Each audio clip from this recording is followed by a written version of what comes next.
Hi, the safest and easiest method to unlock your Motorola is by code. UnlockUnit.com can solve this problem for you. All you have to do is follow these 3 easy steps. 1. Send us information about your phone. 2. Receive the unlocking code on your email. 3. Enter the code into your Motorola device. Step 1. Go to UnlockUnit.com. Choose your phone manufacturer, Motorola.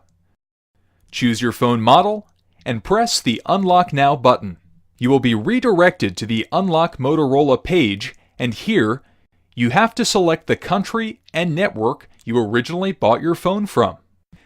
Next, you'll have to insert the IMEI of your phone. You can get your phone's IMEI by dialing *#06# on your phone or by checking the sticker on the back of your phone underneath the battery.